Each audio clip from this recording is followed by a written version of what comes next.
ಹೆಂಗೆ ಏನೈತೆ ಸಾಕಾಗೈತಲ್ಲ. ಇಲ್ಲಿ ಹೋಮ್ ಸ್ಟೇ ಅವ್ರಿಗೆ ಮಾತ್ರ ಗೊತ್ತು ಈ ಪ್ರೈವೇಟ್ ಫಾಲ್ಸು. ತುಂಬಾ ಜನಕ್ಕೆ ಯಾರಿಗೂ ಗೊತ್ತಿರಲ್ಲ. ಆರಾಮಾಗಿ ಬಂದು ನೋಡ್ಕೊಂಡು ಹೋಗಿ. ಇಲ್ಲಿವರೆಗೆ ಬರ್ತೀರಾ. ಬೆಂಗಳೂರಿಂದ 300-400 ಕಿಲೋಮೀಟರ್ ಟ್ರಾವೆಲ್ ಮಾಡಿದವ್ರಿಗೆ 6 ಕಿಲೋಮೀಟರ್ ಏನು ದೊಡ್ಡ ಅನ್ಸಲ್ಲ. ಸಕ್ಕತ್ತಾಗಿದೆ. ಆಕ್ಚುಲಿ ಇದು ಸೀಸನ್ ಅಲ್ಲಿ ಸ್ನೇಹಿತರೆ ನೀರು ತುಂಬಿಕೊಂಡು ಈ ಗುಡ್ಡೆ ಒಂಥರ ಸಕ್ಕತ್ತಾಗಿ ಕಾಣಿಸುತ್ತೆ. ಇದ್ರ ಮೇಲೆ ಹೈಟ್ ಅಲ್ಲಿ ಸೂಪರ್ ಗ್ರೀನರಿ. ನಮಸ್ಕಾರ ಕನ್ನಡ, ಎಲ್ಲರೂ ಹೇಗಿದ್ದೀರಾ? ನಾನು ಗೊತ್ತಲ್ಲ ನಿಮ್ಮ ಸಂಚಾರಿ ಸುನಿಲ. ನನ್ನ ಇನ್ನೊಂದು ಹೊಸ ಬ್ಲಾಗ್ಗೆ ಎಲ್ಲರಿಗೂ ಸ್ವಾಗತ ಕೊಡ್ತಾ ನಾನಿವಾಗ ಇದು ಸಂಸೆಯಿಂದ ಕುದುರೆಮುಖ ಕಡೆ ಹೋಗ್ತಾ ಇದ್ದೀನಿ. ಕುದುರೆಮುಖದಲ್ಲಿ ನಿಮಗೆ ಒಂದು ಅನ್ನೋನ್ ಪ್ಲೇಸು ನಾನು ಎಕ್ಸ್ಪ್ಲೋರ್ ಮಾಡೋಣ ಅಂತ ಹೋಗ್ತಾ ಇದ್ದೀನಿ ಇವಾಗ. ಇಲ್ಲಿಂದ ಬಾವಿಕೊಂಡ ಅಂತ ಅದೊಂದು ಜಾಗ ಸಖತ್ತಾಗಿದೆ. ತುಂಬ ಹೈಟಲ್ಲಿ ಒಂದು ಗದ್ದೆ ಅಂದರೆ ಭತ್ತ ಬೆಳೆಯುವಂಥ ಜಾಗ. ಒಳ್ಳೆ ಸೀನರಿ, ಫೋಟೋಶೂಟು ಅದು ಇದು ಮಾಡಲಿಕ್ಕೆ ಒಳ್ಳೆ ಹೇಳಿ ಮಾಡಿಸ್ತಂಥ ಜಾಗ. ಜಸ್ಟ್ ಸಂಸೆಯಿಂದ 6.5 ಕಿಲೋಮೀಟರ್ ಇದೆ. ನೆಕ್ಸ್ಟ್ ಏನಾದರೂ ಸಂಸೆಗೆ ನೀವು ಬೈಕ್ ರೈಡ್ ಬಂದರೆ, ಅಂದರೆ ಕಾರಲ್ಲಿ ಬಂದರೆ ಸ್ವಲ್ಪ ಟ್ರೆಕ್ಕಿಂಗ್ ಮಾಡಬೇಕು, ಬೈಕಲ್ಲಿ ಅಂದರೆ ಹತ್ರದವರೆಗೂ ಹೋಗುತ್ತೆ. ಸಂಸೆಗೆ ಯಾರೇ ಬಂದ್ರು, ಸಂಸೆ ಈಗ ಕಡೆ ಕಳ್ಸ, ಕುದುರೆಮುಖ ಈ ಕಡೆ ಬರೋರು ಯಾರೇ ಬಂದ್ರು ದಯವಿಟ್ಟು ಮಿಸ್ ಮಾಡ್ಕೊಂಬೇಡಿ. ತುಂಬಾ ಅದ್ಭುತವಾಗಿದೆ ಅಂತ ಜಾಗ. ನಾನು ಕೂಡ ಫಸ್ಟ್ ಟೈಮ್ ಹೋಗ್ತಾ ಇದ್ದೀನಿ. ನನ್ನ ಈ ಐಟಿನರಿಲಿ ಅದನ್ನ ಆಡ್ ಮಾಡಿ ಇಟ್ಕೊಂಡಿದ್ದೆ, ಅಂದ್ರೆ ಅಲ್ಲಿ ಹೋಗ್ಬೇಕು ಅಂತ ನನ್ನ ಈ ಪ್ಲಾನ್ ಅಲ್ಲಿ, ಅಂದ್ರೆ ಈ ರೈಡ್ ಪ್ಲಾನ್ ಅಲ್ಲಿ ಅದನ್ನ ಪ್ಲಾನ್ ಮಾಡಿ ಇಟ್ಕೊಂಡಿದ್ದೆ. ಇವತ್ತು ಆ ಕಡೆಗೆ ಹೊರಟಿದ್ದೀನಿ. ಆಮೇಲೆ ನಿಮ್ಗೆ ಇನ್ನೊಂದು ಇಲ್ಲಿ ಎದುರುಗಡೆ ಕಾಣಿಸ್ತಿದ್ದಿಲ್ಲ, ಇದೊಂದು ಟೆಂಪಲ್, ತುಂಬಾ ಅಂದ್ರೆ ಸಖತ್ತಾಗಿರುವಂತ ಟೆಂಪಲ್ ಇದು. ಅಂದ್ರೆ ಏನೋ ಪವಾಡ ಅದು ಇದು ಏನೇನು ಹೇಳ್ತಾರೆ. ಈ ದೇವಸ್ಥಾನ ತುಂಬಾ ಜೋರಾಗಿ ಹಬ್ಬ ಆಗುತ್ತಂತೆ ವರ್ಷಕ್ಕೊಂದ್ಸರಿ. ಇದೊಂದು ಚೆನ್ನಾಗಿದೆ ಅಂತ ಹೇಳಿದ್ರು. ಬಟ್ ಈ ದೇವಸ್ಥಾನಕ್ಕೆ ಹೋಗಕ್ ಆಗಲ್ಲ, ಈಗ ಮೇಲ್ಗಡೆ ಹೋಗ್ಬೇಕು. ಈಗ ನಾವು ಅಲ್ಲಿ ಬಾವಿಕೊಂಡ ಅನ್ನೋ ಒಂದು ಜಾಗಕ್ಕೆ ನಿಮ್ಮನ್ನೆಲ್ಲ ಕರ್ಕೊಂಡು ಹೋಗ್ತಾ ಇದ್ದೀನಿ. ಬನ್ನಿ, ಇದನ್ನ ಕಂಪ್ಲೀಟ್ ಸ್ಟೋರಿ ನಾನು ಹೇಳ್ತೀನಿ, ಅಂದ್ರೆ ಹೇಗೆ ಹೋಗ್ಬೇಕು ಅಂತ. ಸಂಸೆಯಿಂದ ಕುದುರೆಮುಖ ಕಡೆ ಹೋಗುವಂತ ದಾರಿಲಿ ಐ ಥಿಂಕ್ 3 ಕಿಲೋಮೀಟರ್ ಟ್ರಾವೆಲ್ ಮುಂದೆ ಹೋಗಿ ಅಲ್ಲಿಂದ ಬಸ್ ತಗೋಬೇಕು. ನಾನು ದಾರಿನ ನಿಮ್ಗೆ ತೋರಿಸ್ಕೊಡ್ತೀನಿ ಇವತ್ತು ಎಕ್ಸಾಕ್ಟ್ ಆಗಿ ಹೆಂಗ್ ಹೋಗ್ಬೇಕು ಅಂತ. ನಾನು ಗೂಗಲ್ ಹಾಕೊಂಡ್ಬಿಡ್ತೀನಿ, ಯಾಕಂದ್ರೆ ನನಗೂ ಐಡಿಯಾ ಇಲ್ಲ, ಆದ ಕಾರಣ. ಎಡಮುನೇಶ್ವರ, ಇಲ್ಲಿ ಲೆಫ್ಟ್ ಭಯ. ಶ್ರೀ ಪದ್ಮಾವತಿ ಅಮ್ಮನವರ ದೇವಸ್ಥಾನದ ರಸ್ತೆ, ದೇವರ ಮನೆ ಅಂತೇನೋ ಇದೆ. ನಿಮಗೆ ಸಂಸೆಯಿಂದ ಒಂದು 1 ಕಿಲೋಮೀಟ್ರ್ ಒಳಗಡೆ ಈ ಟರ್ನಿಂಗ್ ಸಿಗುತ್ತೆ. ರೋಡ್ ಸ್ವಲ್ಪ ಸರಿ ಇಲ್ಲ ಅಂತಲೇ ಹೇಳಿದ್ರು. ಬಟ್ ಓಕೆ, ನಮ್ಮ ಬೈಕರ್ಗಳಿಗೆ ಏನಿದೆ ಸ್ವರ್ಗ. ರೋಡ್ ಸರಿ ಇಲ್ಲ ಅಂದ್ರೆ ಸ್ವರ್ಗ. ಯಾಕಂದರೆ ಈ ಥರ ರೋಡ್ ಎಂಜಾಯ್ ಮಾಡಬೇಕು ಅಂತಾನೆ ತಾನೇ ನಾವು ಇಲ್ಲಿಗೆ ಬಂದಿದ್ದೀವಿ. ಅದಕ್ಕೋಸ್ಕರ ಇದು ನೋಡಿ, ಇದು ಜೈನವ್ರದ್ದು ಟೆಂಪಲ್ಲು ಲೆಫ್ಟ್ ಸೈಡ್ಗಿದೆ, ಪದ್ಮಾವತಿ ಟೆಂಪಲ್ಲು ಅಂತ.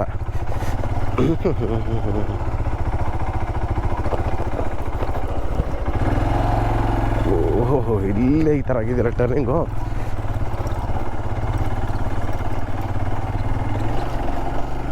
ಪರವಾಗಿಲ್ಲ, ಏನು ಜಾರುವಂಥ ಕೆಲಸ ಏನಿಲ್ವಲ್ಲ. ಯಾಕಂತಂದರೆ ಇದಿದೆ ಏನಪ್ಪ, ಗಟ್ಟಿ ರೋಡ್ ಇದೆಯಲ್ಲ, ಆದ ಕಾರಣ. ಇದು ಕಾರ್ಗೆ ಹಿಂಸೆ ಆಗುತ್ತೆ, ಬೈಕ್ ಏನು ಹಿಂಸೆ ಆಗಲ್ಲ ಐ ಥಿಂಕ್, ನನ್ನ ಪ್ರಕಾರ.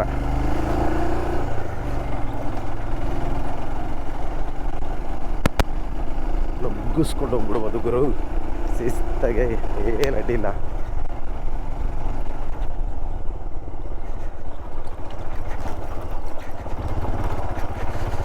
ಅಲ್ಟು ನಿಮ್ಮ ಗಾಡಿ ಕಷ್ಟ ಬಿಡುತ್ತೆ, ನಮ್ಮ ಗಾಡಿ ಏನು ಕಷ್ಟ ಬಿಡಲ್ಲ ಕರೆ.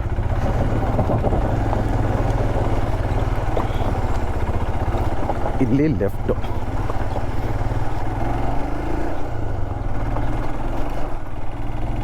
ಜಿಗಿ ಅಂತ ಒಂದೇ ರೋಡ್ ಗುರುವೆ. ಇಲ್ಲಿಂದ ಸೀದಾ ಮೇಲೆ ಕತ್ತಿದ್ರೆ 4 ಕಿಲೋಮೀಟ್ರು ನಾವು ಅಂದ್ಕೊಂಡಿರೋ ಡೆಸ್ಟಿನೇಷನ್ ಸಿಕ್ಕೋಗುತ್ತೆ. Just 4 kilometre. ಸಂಸೆಯಿಂದ 6 ಕಿಲೋಮೀಟರ್ ಇರೋದು ನಿಮಗೆ, ಅತಿ ದೂರ ಏನಿಲ್ಲ. ಆರಾಮಾಗಿ ಬಂದು ನೋಡ್ಕೊಂಡು ಹೋಗಿ. ಇಲ್ಲಿವರೆಗೆ ಬರ್ತೀರಾ. ಬೆಂಗಳೂರಿಂದ 300-400 ಕಿಲೋಮೀಟ್ರ್ ಟ್ರಾವೆಲ್ ಮಾಡಿದವ್ರಿಗೆ 6 ಕಿಲೋಮೀಟರ್ ಏನು ದೊಡ್ಡ ಅನಿಸಲ್ಲ, ಆರಾಮಾಗಿ ಬರ್ಬೋದು. ಬನ್ನಿ ನೋಡಿ, ರೋಡು ಪರವಾಗಿಲ್ಲ, ಸ್ವಲ್ಪ ಗುಂಡಿ ರೋಡು ಆದರೂ ಓಕೆ. ಸ್ವಲ್ಪ ದೂರ ಮಾತ್ರ ರೋಡ್ ಸರಿ ಇಲ್ಲ, ಜಲ್ಲಿಕಲ್ ರೋಡ್ ಥರ. ಬಟ್ ಅದಾದಮೇಲೆ ಸಿಮೆಂಟ್ ರೋಡು, ಒಳ್ಳೆ ರೋಡ್ ಸಿಗುತ್ತೆ. ಇದು ಕೂಡ ಸುಮಾರು ದೂರ ಇದೆ. ಸುಮಾರು ದೂರ ಅಂದರೆ ಅದೇ 1-2 ಕಿಲೋಮೀಟ್ರ್ ಅಷ್ಟು. ಈಗ ನೋಡಿ, ರೋಡು ಅಚ್ಚುಕಟ್ಟಾಗಿದೆ, ಸಿಮೆಂಟ್ ರೋಡು, ಏನು ಅಡ್ಡಿಲ್ಲ. ಎಲ್ಲ ಥರದ ಕಾರು ಬರ್ಬೋದು ದೇವರಲ್ಲಿಗೆ. ತುಂಬ ಹೋಮ್ ಸ್ಟೇಗಳೆಲ್ಲ ಇದೆ ಗುರು ಇಲ್ಲಿ. ಏನು ಅಂದ್ಕೊಂಡಿದ್ದೆ ನಾನು.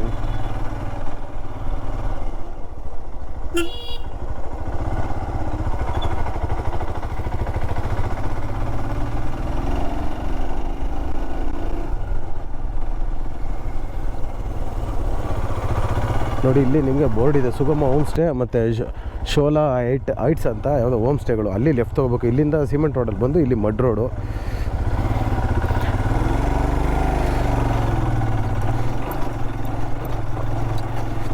ಈ ಆಫ್ ರೋಡು, ಇಲ್ಲಿ ಸ್ವಲ್ಪ ಆಫ್ ರೋಡ್ ಇದೆ. Road okay. ಮಳೆ ಮೊನ್ನೆ ಬಂದಿತ್ತಂತೆ, ಇವತ್ತೇನು ತೊಂದರೆ ಇಲ್ಲ ಸದ್ಯ, ಆದ ಕಾರಣ. ಸ್ವಲ್ಪ ಆಫ್ ರೋಡ್ ಮಾಡ್ಕೊಂಡು ಹೋಗ್ಬೇಕು ಅಂದರೆ ಇಲ್ಲಿಂದ ಐ ಥಿಂಕ್ ನಿಮಗೆ ಇನ್ನೊಂದು 1.5-2 ಕಿಲೋಮೀಟ್ರ್ ಆಗುತ್ತೆ. ರೋಡು ಏನಂತ ಮೋಸ ಏನಿಲ್ಲ, ಚೆನ್ನಾಗಿದೆ.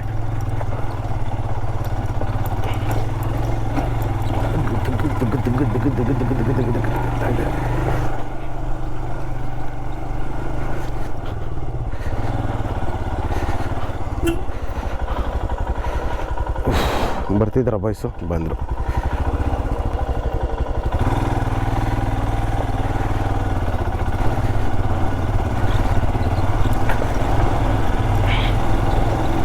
ಇದು ಮಸ್ತಾಗಿದೆ ಗುರು ಆಫ್ ರೋಡು. ಏನು ಅಂದ್ಕೊಂಡೆ, ಆ ಕಡೆನೇ ಈ ಕಡೆನ ಇದು ಗೊತ್ತಿಲ್ಲ, ಸ್ವಲ್ಪ ದೂರ ಹೋಗಿ ನೋಡ್ಕೊಂಡು ಬಂದ್ಬಿಡೋದು ಅಷ್ಟೇ.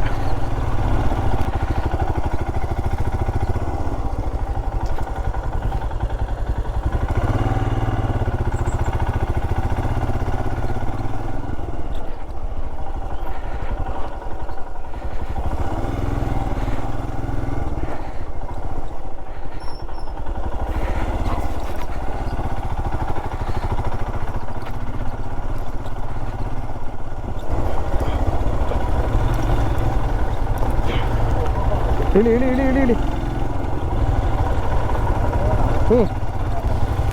ನೋಡಿ, ಇಲ್ಲಿ ಹೋಮ್ ಸ್ಟೇ ಅವ್ರಿಗೆ ಮಾತ್ರ ಗೊತ್ತು ಈ ಪ್ರೈವೇಟ್ ಫಾಲ್ಸು. ತುಂಬ ಜನಕ್ಕೆ ಯಾರಿಗೂ ಗೊತ್ತಿರಲ್ಲ. ಹೆಂಗೆ ಮಳೆಗಾಲದಲ್ಲಿ ಹೆಂಗಿರ್ಬೋದು ಇಮ್ಯಾಜಿನ್ನೇ ಮಾಡ್ಕೊಳಕ್ಕಾಗಲ್ಲ. ಸಖತ್ತಾಗಿರುತ್ತೆ. ಇಮ್ಯಾಜಿನ್ನೇ ಮಾಡ್ಕೊಳಕ್ಕಾಗಲ್ಲ ಗುರು, ಮಳೆಗಾಲದಲ್ಲಿ ಹೆಂಗಿರುತ್ತೆ ಇದು ಅಂತ. ಸಾಕಾಗಿದೆ. ಆಡೋಣ, ಹಾಂ ಆಟ ಆಡೋಣ ಬಾ. ಬಸ್ಸು ಬೇಡ ಏನ? ನಿಮ್ಮ ಫೋಟೋ ಇದೇ ಬೇಡ, ಹುಚ್ಚಾಟ ಅನ್ನೋದು. ನಾನು ಆಮೇಲೆ ಇದಕ್ಕೋ ಡೈವರ್ಸ್ ಕೊಟ್ಬಿಡ್ತೀನಿ ನಿನಗೆ. ಹಾಂ, ಅದ್ದೂರಿಯಾಗಿರುತ್ತೆ. ಬಿಚ್ಚು ಭಯ್ಯ, ಆಟ ಆಡೋಣ ಬೇಕಾರೆ. ಬೇಡವಾ? ಏನು ನಾ ಚಡ್ಡಿನೂ ಬಿಚ್ಬಿಡ್ತೀನಿ ಅದಕ್ಕೆ. ಆಮೇಲೆ ಮಜಾ ಇದೆ, ಮಜಾ ಈಗ ಏನೈತೆ ಸಾಕಾಗಲ್ಲ. ವಾಟರ್ ಫಾಲ್ಸ್ ನೋಡಿಕೊಂಡು ಹಿಂಗೆ ಕಂಟಿನ್ಯೂ ಮಾಡ್ಕೊಂಬಿಡೋಣ ಮೇಲ್ಗಡೆಗೆ ಒಂದು ವ್ಯೂ ಪಾಯಿಂಟ್ಗೆ. ಸಖತ್ತಾಗಿದೆ ಅದು ವ್ಯೂ ಪಾಯಿಂಟು. ಅದೇ ಸ್ವಲ್ಪ ಆಫ್ ರೋಡು, ಇಲ್ಲೊಂದೆರಡು ಹೋಮ್ ಸ್ಟೇಗಳೆಲ್ಲ ಇದೆ ಮೇಲ್ಗಡೆ.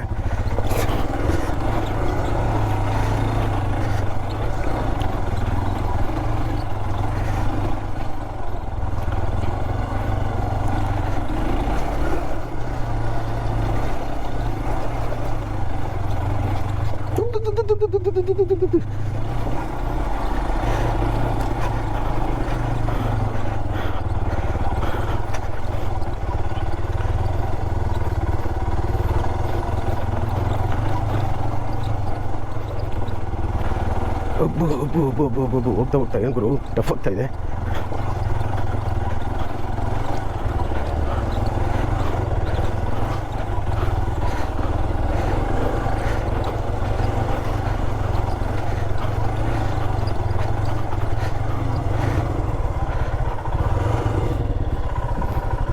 ಇಲ್ಲಿ ನೋಡಿ, ಇಲ್ಲೊಂದು ಹೋಮ್ ಸ್ಟೇ ಕಾಣಿಸ್ತಿದೆ. ಏನು ಗುರು ಇಷ್ಟ ಇದೆ ಜಾಗ.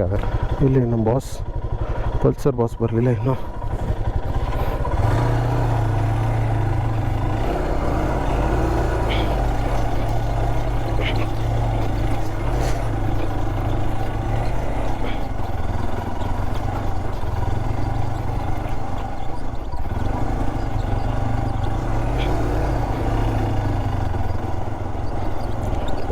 ಅದು ಬ್ಯಾರಿಕೇಡ್ ಬೇರೆ ಹಾಕಿದ್ರು ಗುರು ಇಲ್ಲಿ.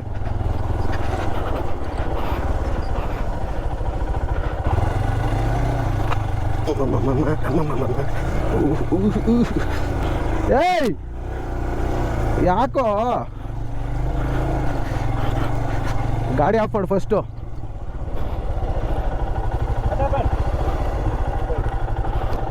स्किट के हो गया भैया, स्किट के हो गया. हाँ स्किट के ಇಲ್ಲ ಸ್ಕಿಡ್ಗೆ ಆಗ್ಬಿಟ್ರು. ಹಾಂ ಸ್ಕಿಡ್ಗೆ ಕಿಡ್ಡು ಬಿದ್ದೋಯ್ತು.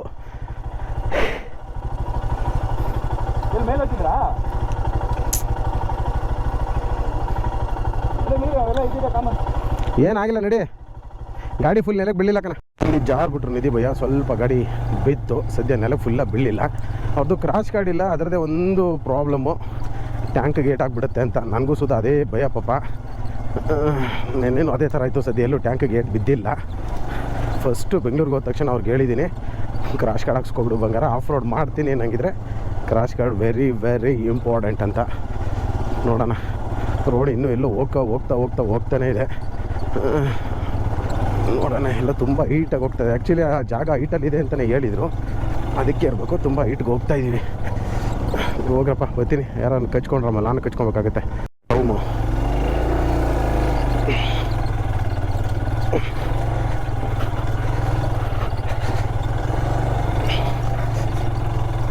ಒಬ್ಬೊಬ್ಬೊಬ್ಬೊಬ್ಬ, ಏನು ಗುರಿದು ರೋಡು. ಕೇರಳದಲ್ಲಿ ಒಂದು ಆಫ್ ರೋಡ್ ಮಾಡಿದ್ದೆ, ಆ ಥರ ಇದೆ ಇದು ರೋಡು, ಬರೀ ಜಲ್ಲಿ ಕಲ್ಗಳೇ. ಓಹೋ ರೋಡ ಇದು, ಒಬ್ಬು ಅಮ್ಮ, ಓಹೋ ಗುರು, ರೋಡಲ್ಲ ಇದು.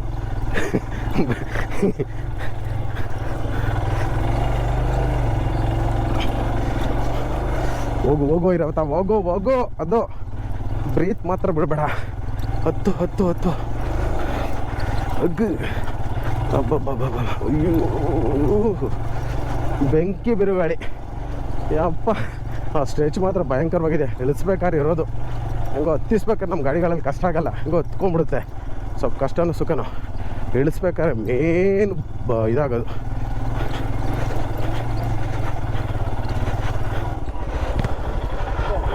ನಡಿ ನೋಡೋಣ.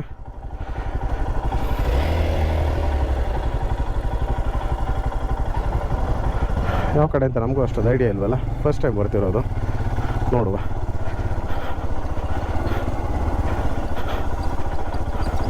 ಇದೇ ಇರಬೇಕು, ಯಾವ ವೆಹಿಕಲ್ಲೆಲ್ಲ ಜಾಸ್ತಿ ಹೋಗಿದ್ದಾವೆ. ಐ ಥಿಂಕ್ ಇದೇ ಇರುತ್ತೆ ನನ್ನ ಪ್ರಕಾರ. ಆಲ್ರೆಡಿ ಹೈಟಿಗೆ ಬಂದುಬಿಟ್ಟಿದ್ದೀವಿ, ಒಳ್ಳೆ ವ್ಯೂ ಇದೆ ಆ ಕಡೆ ಈ ಕಡೆ.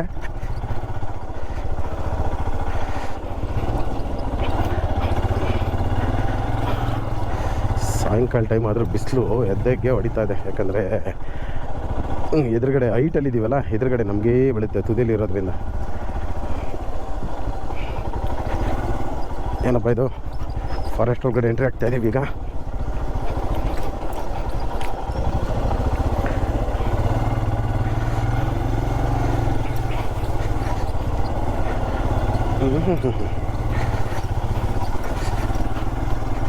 ಒಂದಕ್ಕೊಂದು ಎಕ್ಸ್ಪೀರಿಯನ್ಸು ಸಾಕಾಗಿದೆ ಗುರು, ನಿಜವಾಗ್ಲೂ. ಹೋಗೋದು ಮೇಲ್ಗಡೆ ನೋಡಿದ್ವಲ್ಲ, ಫಾಲ್ಸ್ ಇದೇ ಇರಬೇಕು. ರಿವರ್ ಕ್ರಾಸಿಂಗ್ ಆಸೆ ಬರ್ತಿದ್ರಲ್ಲಪ್ಪ.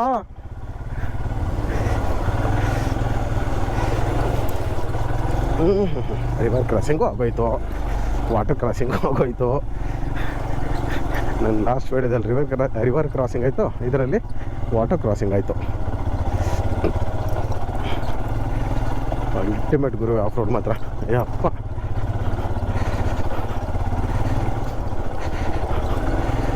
ಜಾರ್ತಾ ಇದೆ, ಟೈರ್ ಒದ್ದೆ ಆಗಿದೆಯಲ್ಲ ಅಂತ. ಇಲ್ಲಿ ಸ್ವಲ್ಪ ಹೈಟಲ್ಲಿ ಅವಾಗ ಮಳೆ ಆಗುತ್ತಲ್ಲ, ಅದರಿಂದ ಸ್ವಲ್ಪ ಸ್ಲಿಪ್ಪರಿ ಇದೆ, ಅಂದರೆ ಸ್ವಲ್ಪ ಸ್ಕಿಡ್ ಆಗ್ತಿದೆ ಹಿಂದೆಗಡೆ ಟೈರು.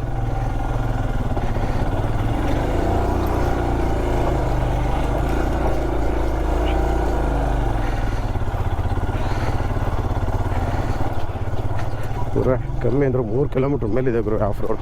ನಾನೇನು ಅಂದ್ಕೊಂಡೆ ನಿಧಾನ ನಾನಿದೆ.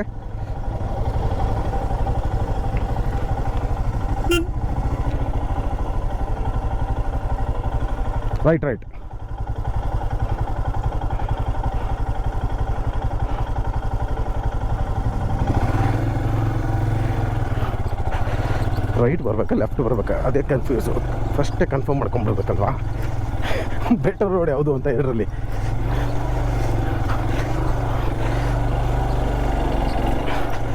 ಮೈ ಕೈ ಮಾತ್ರ ಫುಲ್ಲು ಎಕ್ಸರ್ಸೈಸ್ ಆಗ್ತಾಯಿದೆ. ನಾನು ಇಲ್ಲಿ ಕ್ರಾಶ್ ಕಾರ್ಡ್ ತಗೊಳಕೊಳ್ಳುತ್ತೀಗ. ಇಲ್ಲ, ಪಾಸ್ ಆಯಿತು.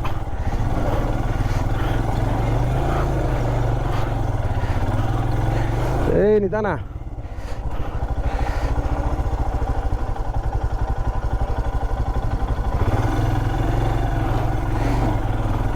ಸ್ವಲ್ಪ ಜಾರ್ತಾ ಇದೆ ಗುರು ಇಲ್ಲಿ. ಮಣ್ಣು ಸ್ವಲ್ಪ ಜಾರ್ತಾ ಇದೆ ಇಲ್ಲಿ, ನೈಸ್ ಮಣ್ಣು. ಮೇಲಕ್ಕೆ ಬರ್ತಾ ಬರ್ತಾ ಯಪ್ಪ ನಿಜವಾಗ್ಲೂ ನಾವು ಮಾಡಿರೋ ಆಫ್ ರೋಡಲ್ಲಿ ಎಂಥ ಕಿಲಾಡಿಗಳು ಬಂದ್ರೂ ಬಿದ್ದು ಒದ್ದಾಡೋದೆ. ಏನು ಭಯಂಕರವಾಗಿದೆ ಆಫ್ ರೋಡು.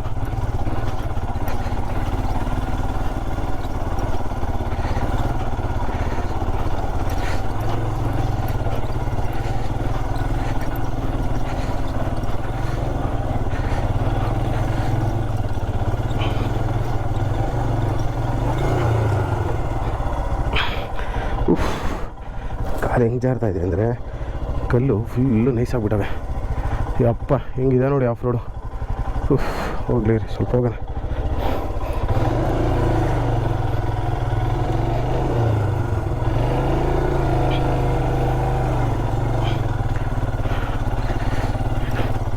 ಇಲ್ಲಿ ಒಂದು ಎಡವಟ್ಟು ಕೆಲಸ ಏನು ಮಾಡಿದ್ದಾರೆ ಗೊತ್ತಾ, ನಾರ್ಮಲ್ ಕಲ್ಲಿದ್ದಿದ್ರೆ ಎಲ್ಲ ಚೆನ್ನಾಗಿರ್ತಿತ್ತು.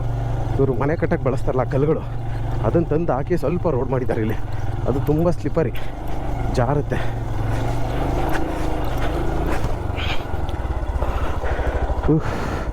ಬಿದ್ದಿತ್ತು ಗಾಡಿ ಇವಾಗ. ರೈಟಲ್ಲಿ ಹೋಗೋಣ ಲೆಫ್ಟಲ್ಲಿ ಹೋಗೋಣ? ರೈಟ್ಗೆ ಹೋಗಿ ಟ್ರೈ ಮಾಡಿದೆ, ಆಗಲಿಲ್ಲ. ಲೆಫ್ಟಲ್ಲಿ ಹೋಗೋಣ.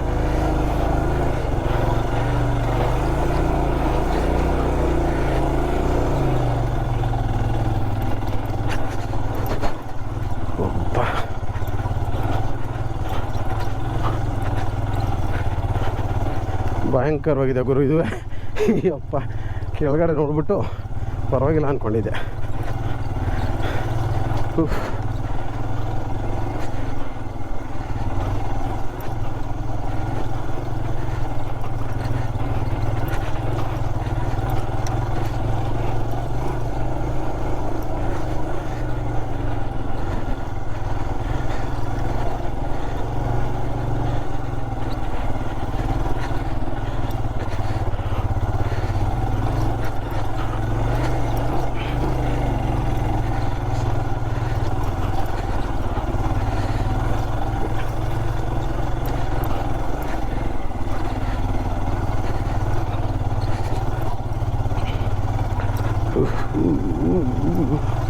ಈ ಏರ್ ಪಿನ್ ಬೆಂಡ್ ಹತ್ರನೇ ಸ್ವಲ್ಪ ಕಷ್ಟ ಆಗಿರುವೆ. ಥ್ರೋಟಲ್ ಮೇಂಟೈನ್ ಮಾಡಿಕೊಂಡು ನಿಧಾನಕ್ಕೆ ಗತಿಸ್ಕೋಬೇಕು. ಈ ಥರ ಇದ್ದರೆ ಏನು ತೊಂದರೆ ಆಗೋಲ್ಲ, ಆರಾಮಾಗಿ ಗತಿಸ್ಬೋದು. ಏರ್ ಪಿನ್ ಬೆಂಡಲ್ಲಿ ಏನಾದರೂ ಇದಿದ್ರೆ ಸಿಕ್ಕಾಬಿಟ್ಟೆ ಕಷ್ಟ ಇದ್ದರೆ ಎಷ್ಟು ಕಷ್ಟ ಆಗುತ್ತೆ ಗೊತ್ತಾ ಹತ್ತಿಸೋಕ್ಕೆ, ಸೀರಿಯಸ್ಲಿ.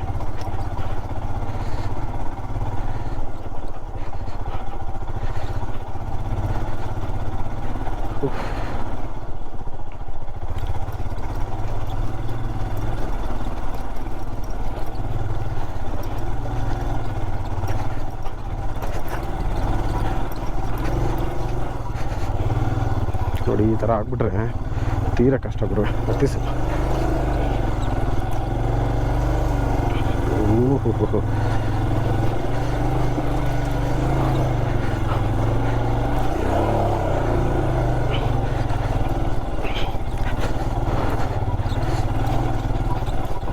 ಕೈ ಗ್ಲೌಸ್ ಇಲ್ದೇನೆ ಫುಲ್ಲು ಕೆಂಪಾಗ್ಬಿಡ್ತು ಗುರು.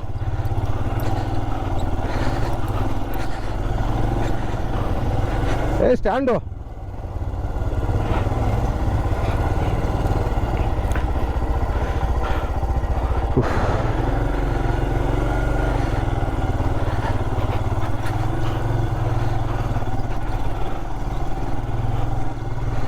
ರೋಡ್ ಮಾತ್ರ ಬೆಂಕಿ ಬಿರುಗಾಳಿ ಥರ ಅದೇ ಗುರು ರೋಡು.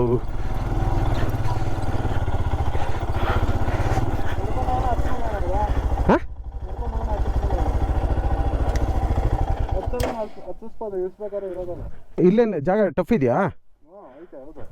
ಏ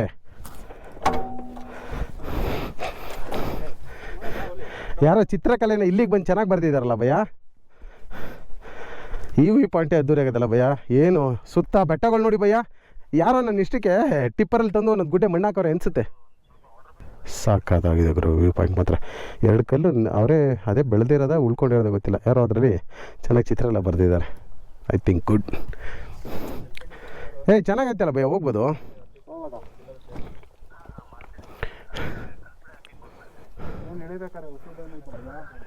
ಇಲ್ಲಿ ಗಂಟನೇ ಬಂದಿದ್ದೀವಿ, ಇನ್ನೇ ನಡಿ ಭಯ್ಯ ಹೋಗೋಣ.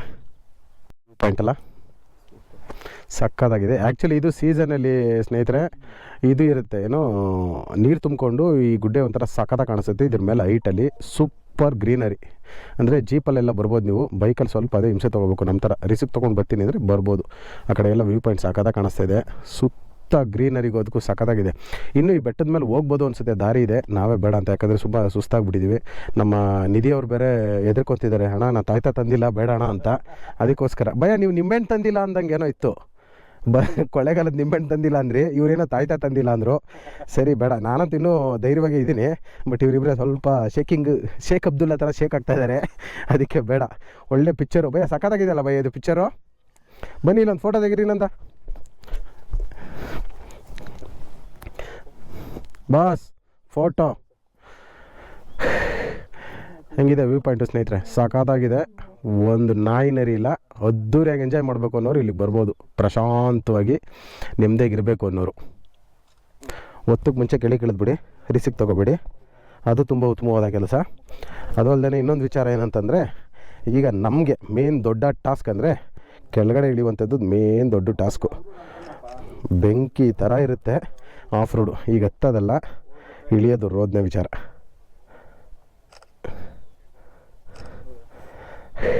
ಫೋಟೋ ಫೋಟೋ ಫೋಟೋ ಹುಚ್ಚು. ನೆಟ್ವರ್ಕ್ ಇಲ್ಲ ಮತ್ತೆ ಹೇಳ, ಏನು ಸುಮ್ಮನೆ ಫೋನ್ ಎತ್ತುತ್ತಾ ಇದ್ದೀನಾ? ಸಖತ್ತಾಗಿದೆ. ಸರಿ ಸ್ನೇಹಿತರೆ, ನೆಕ್ಸ್ಟ್ ಪಾರ್ಟಲ್ಲಿ ಇಲ್ಲಿ ಇಳಿಬೇಕಾರೆ ನಾನು ಬಿದ್ದು ಗೋರ್ಕೋತೀನ, ನಿಧಿಯವ್ರು ಬಿದ್ದು ಗೋರ್ಕೋತಾರ, ಅಥವಾ ನಮ್ಮ ಪಲ್ಸರ್ ಅವ್ರು ಗೋರ್ಕೋತಾರ ನೋಡೋಣ. ಪಲ್ಸರ್ ಅವ್ರು ಗೋರ್ಕೊಳ್ಳಲ್ಲ, ಯಾಕಂದರೆ ಗಾಡಿ ಕುಳ್ಳ. ಅವ್ರು 6 ಅಡಿ ನೋಡಿ ಎಷ್ಟು ಉದ್ದ ಇದ್ದಾರೆ. ಅವ್ರಿಗೂ ಈ ಗಾಡಿಗೂ ಲಾಯಕ್ಕೆ ಅಲ್ಲ. ಅವರೇನು ಹಂಗೆ ಹಿಂಗೆ ಕಾಲು ಕೊಟ್ಟು ನಿಂತ್ಕೊಂಡ್ಬಿಡ್ತಾರೆ. ನಮ್ಮದೇ 3 ಅಡಿ ಇರೋರು 6 ಅಡಿ ಬೈಕ್ ತೊಗೊಂಬಂದ್ಬಿಟ್ಟು ಒದ್ದಾಡಿ ಸಾಯಬೇಕು. ಅದರಲ್ಲಿ ನಿಧಿಯವ್ರು ಬೇರೆ ಇರೋದೇ 6 ಅಡಿ ಗಾಡಿ ಇದೆ. ಅವರು ಹೈಟ್ ಕರೆಕ್ಟಾಗಿತ್ತು. ಈಗ ಬೇರೆ ಸೀಟ್ ಹೈಟ್ ಮಾಡಿಸ್ಕೊಂಡು ಒಂದು 2 ಇಂಚ್ ಹೈಟ್ ಮಾಡಿಸ್ಕೊಂಡ್ಬಂದ್ಬಿಟ್ಟವ್ರೆ. ಪಾಪ ಈ ಕಾಲು ಕೊಡಲ ಆ ಕಾಲು ಕೊಡಲ ಅಂತ ಯೋಚನೆ ಮಾಡಿ ಒದ್ದಾಡ್ತಾರೆ ಸೀಟ್ ಮೇಲೆ. ಆ ಹುಯಿ ಅಂತ. ಸೀಟು ಹೈಟ್ ಆಗಿರೋದಕ್ಕೆ ಈಗ ಮಾತ್ರ ಕಂಫರ್ಟಬಲ್ ಆಗಿದೆ ಸ್ನೇಹಿತರೆ. ಇದ್ರದ್ದು ವಿಡಿಯೋ ನಾನು ನೆಕ್ಸ್ಟ್ ಬ್ಲಾಗಲ್ಲಿ ನಾನು ತೋರಿಸ್ಕೊಡ್ತೀನಿ, ಯಾವ ಥರ ಸೀಟ್ ಆಲ್ಟ್ರ್ ಮಾಡಿದ್ದಾರೆ, ಯಾವ ಥರ ಮಾಡಿಸ್ಕೊಂಡಿದ್ದಾರೆ ಅಂತ. ಎಕ್ಸ್ಪಲ್ಸ್ ಅವ್ರಿಗೆ ಅದೊಂದು ಪ್ರಾಬ್ಲಮ್ ಇರುತ್ತೆ, ಅಂದರೆ ಆಫ್ ರೋಡ್ ಸೀಟ್ ಅಂತ ಕೊಡ್ತಾನೆ ಕಂಪ್ನೀಲಿ, ಬಟ್ ರ್ಯಾಲಿ ಸೀಟು ಅಂತ. ಬಟ್ ಆ ಸೀಟು ನ್ಯಾರೋ ಅದೇ ಅದೇನಾಗುತ್ತೆ, ಟೂರಿಂಗ್ ಮಾಡೋಕ್ಕೆ ಕಷ್ಟ ಆಗುತ್ತೆ. ಆಫ್ ರೋಡ್ ಮಾಡೋಕ್ಕೆ ಸಖತ್ತಾಗಿರುತ್ತೆ, ಬಟ್ ಟೂರಿಂಗ್ ಮಾಡೋಕ್ಕೆ ಕಷ್ಟ ಇರುತ್ತೆ. ನಾವು ಮಿಡಲ್ ಕ್ಲಾಸ್ನವರು ಆ ಟೂರಿಂಗ್ ಒಂದು ಆಫ್ ರೋಡ್ಗೊಂದು ಬೈಕ್ ತೊಗೊಳಕ್ಕೆ ಆಗಲ್ಲ. ಅದಕ್ಕೆ ಇದೇ ಬೈಕ್ನ ಟೂರಿಂಗ್ ವಿತ್ ಆಫ್ ರೋಡ್ಗೆ 2 ಮಾಡಿಫೈ ಮಾಡ್ಕೊಂಡ್ಬಿಡ್ತೀವಿ ಆ ಕಾರಣ. ಬಟ್ ನಮ್ಮ ಹಿಮಾಲಯದಲ್ಲೆಲ್ಲ ಸೀಟ್ ಸಖತ್ತಾಗಿ ಕೊಟ್ಟಿದ್ದಾನೆ, ಸೀಟಿಂಗ್ ಕಂಫರ್ಟಬಲು. ನೀವು ಹೈವೇಗೆ ಹೋದ್ರೂ ಸಖತ್ತಾಗಿರುತ್ತೆ, ಆಫ್ ರೋಡ್ ಮಾಡಿದ್ರೂ ಸಖತ್ತಾಗಿರುತ್ತೆ. ಆದರೆ ಹೈಟಾಗಿರಬೇಕು. ನಂತರ 3 ಅಡಿ ಇರೋರ್ಗೆ ಆಗಲ್ಲ, ಅದೊಂದು ಕಂಡೀಷನ್ನು. ಸರಿ, ಈಗ ನಡೀರಿ. ಈಗ ಆಫ್ ರೋಡು ಇದು ಕೆಳಗಡೆ ಹೋಗೋದು, ಯಾರ್ಯಾರು ಗೋರ್ಕೊಳ್ಳೋಣ ಯಾರ್ಯಾರು ಬೀಳೋಣ ಯೋಚನೆ ಮಾಡಿಕೊಂಡು ಬೇಗ ನಡೀರಿ ಅಷ್ಟೇ. ಸರಿ ಸ್ನೇಹಿತರೆ, ಇನ್ನೊಂದು ನೆಕ್ಸ್ಟ್ ಬ್ಲಾಗಲ್ಲಿ ಸಿಗೋಣ, ಬಿದ್ದು ಗೋರ್ಕೊಳ್ಳುವಂಥ ಬ್ಲಾಗಲ್ಲಿ. ನೆಕ್ಸ್ಟ್ ವಿಡಿಯೋ ನೋಡಿ ಯಾರ್ಯಾರು ಗೋರ್ಕೋತೀವಿ ಅಂತ ಸಿಗೋಣ. ವ್ಯೂ ಪಾಯಿಂಟ್ ಮಾತ್ರ ಮಸ್ತಾಗಿದೆ ಅಲ್ಲ ಭಯ್ಯ, ಸೂಪರ್ ವ್ಯೂ ಪಾಯಿಂಟ್ ಮಾತ್ರ. ನಿಜವಾಗ್ಲೂ ಪ್ರಶಾಂತವಾಗಿ ಹಿಂಗಿದ್ರೆ ತುಂಬ ಖುಷಿಯಾಗುತ್ತೆ ನೋಡಲಿಕ್ಕೆ.